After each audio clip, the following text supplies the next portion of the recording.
இந்த வீடியோவில் நம்மளோட டிராஃப்டிங் ஸ்கில்லை எப்படி ஸ்பீடப் பண்ணுறதுன்னு பார்க்கலாம். ஃபஸ்ட்டு பிளானை வரைஞ்சிக்கணும். நம்மளோட ஃப்ளோர் பிளான் நான் வந்து எம்லைன் கமாண்டு கொடுத்து கிடுகிடுன்னு ஒரு வால் திக்னஸ் போட்டு ஒரு பிளான் டிராஃப்ட் பண்ணிட்டேன். இப்போது இது வந்து இப்படியே கொடுத்தோன்னா நம்ம QDIM கமாண்டுக்கு நமக்கு ஒர்க் ஆகாது. அதனால் நம்ம எக்ஸ்ப்ளோட் பண்ணிவிட்டு கமாண்டில் QDIM அப்படின்ற ஒரு இது இருக்குது. அதை போட்டுட்டு செலக்ட் ஆப்ஜெக்ட் கேட்கும். நம்ம என்ன பண்ணணும், எக்ஸ் டைரக்ஷனில் உள்ள லைன்லாம் ஃபஸ்ட்டு செலக்ட் பண்ணிடணும். பண்ணோன்னா கண்டினியூஸாக செலக்ட் பண்ணிடலாம்.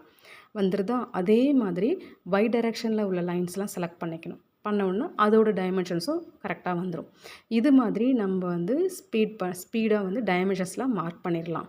இது நம்மளோட QDIM கமாண்ட் யூஸ் பண்ணி எப்படி ஒர்க் பண்ணுறதுன்றதை பார்த்துட்டோம். நெக்ஸ்ட்டு வந்து நம்ம வந்து T ஓரியன்ட் கமாண்ட் பார்க்கலாம். T ஓரியன்ட்னா டெக்ஸ்ட் ஓரியன்ட். இப்போது நம்ம வந்து ஒரு டெக்ஸ்ட்டை ஒரு இன்க்ளைண்டாக இருக்கோ இல்லை ஆர்க்காக இருக்கோ அந்த மாதிரி லைனில் ஆர்க்கில் எப்படி நம்ம டெக்ஸ்ட்டை வந்து அலைன் பண்ணுறது, ரொட்டேட் பண்ணி வைக்காமல் எப்படி நம்ம கமாண்ட் யூஸ் பண்ணி பண்ணுறதுன்றதை பார்ப்போம். T ஓரியன்ட் அப்படின்னு கொடுத்தோன்னா கமாண்டில் செலக்ட் ஆப்ஜெக்ட் கேட்கும். செலக்ட் பண்ணிவிட்டு ஆப்ஜெக்ட் ரொட்டேஷன்றது கமாண்ட் கேட்கும். அடுத்தது அதில் நம்ம அந்த ஆர்க்கை வந்து செலக்ட் பண்ணிட்டோன்னா ஸோ அந்த டெக்ஸ்ட் வந்து ஆட்டோமேட்டிக்காக அந்த ஆர்க்குக்கு ஏற்ற மாதிரி அலைன் ஆகிடும். அடுத்தது நம்ம மூவ் கமாண்ட் வச்சு எப்படி வந்து ஒரு ரூமுக்கு சென்டர் வந்து நம்ம அந்த டெக்ஸ்ட்டை வைக்கலாம் அப்படின்றத பார்ப்போம். ஃபஸ்ட்டு ஒரு வால் வரைஞ்சிடுறோம். ஒரு ரூம் வால் போட்டு எம்லைன் போட்டு ஒரு ரூம் வரைஞ்சிடுறோம். அதில் கிச்சன் அப்படிங்கிற டெக்ஸ்ட்டை நம்ம வைக்க போகிறோம்.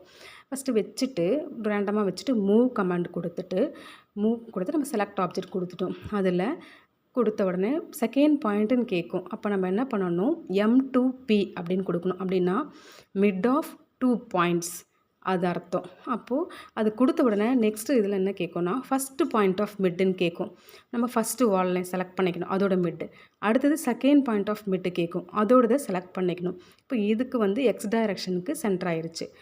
திரும்பவும் நம்ம ஒய் டைரக்ஷனுக்கு மிட்டு கொடுக்கணுன்னா இதே மாதிரி மூவ் கொடுத்து செலக்ட் ஆப்ஜெக்ட் கொடுத்து செகண்ட் பாயிண்டில் M2P கொடுத்து first point of mid second point of mid select பண்ணோன்னா அது அந்த ரூமுக்கே கரெக்டாக சென்டராக வந்துடும்.